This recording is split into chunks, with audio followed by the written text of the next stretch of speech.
चला तर आज आपण बनवणार आहोत कोळंबी भजी। त्याच्यासाठी मी ही फ्रेश अशी छान अशी मोठी अशी कोळंबी घेतलेली आहे आणि ती एकदम अशी फ्रेश आहे। आता तिला आपण साफ करून घेऊया पहिल्यांदा। हे कोळंबीच्या वरती जे असं जाडसर असं कवच असतं ते काढून घ्यायचं। हे बघा या पद्धतीने।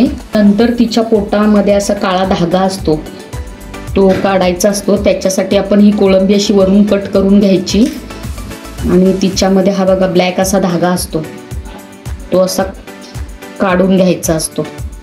हे बघा या पद्धतीने। आता ही कोळंबी आपण स्वच्छ अशा पाण्याने धुवून घेऊया 2-3 वेळा। सर्वप्रथम आपण या कोळंबीमध्ये चवीनुसार मीठ, हे लिंबाचं पाणी, हळद लावून हे असं अर्धा तास असं मॅरिनेट करून ठेवूया।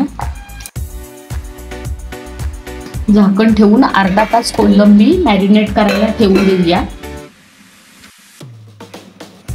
आता आपण कोळंबीला लावण्यासाठी मसाला तयार करून घेऊया।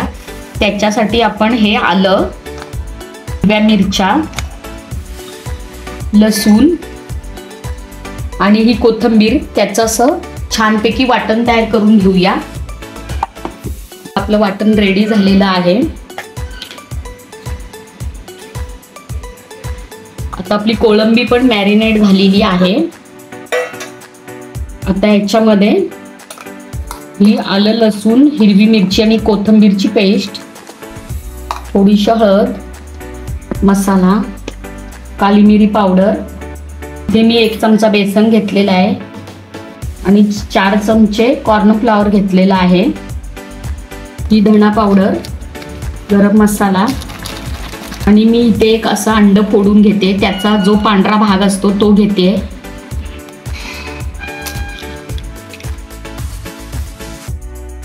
जे सगळे मसाले घेतले ते असे कोळंबीला छानपैकी लावून घ्यायचे।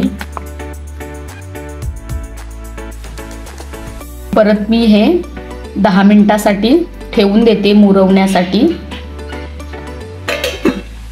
चला तर आता आपलं तेल छानपैकी गरम झालेलं आहे आणि ही मॅरिनेट केलेली कोळंबी आता आपण मस्तपैकी अशी डीप फ्राय तळून घेऊया।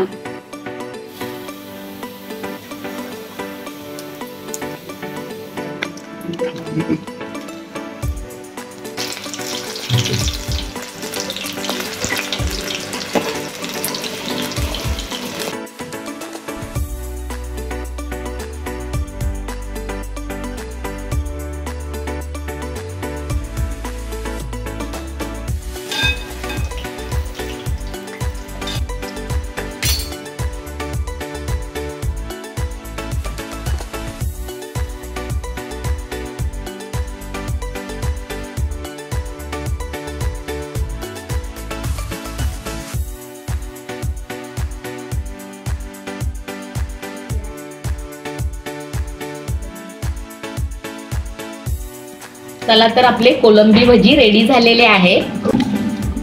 हे बघा किती छान असे कोळंबी भजी रेडी झालेले आहेत। आता ही मी ग्रीन चटणी घेतलेली आहे। आता आपले कोळंबी भजी आणि ग्रीन चटणी तयार झालेली आहे। हे बघा हे कोळंबी भजी तुम्ही ग्रीन चटणी बरोबर खाऊ शकता। हे बघा मस्त असे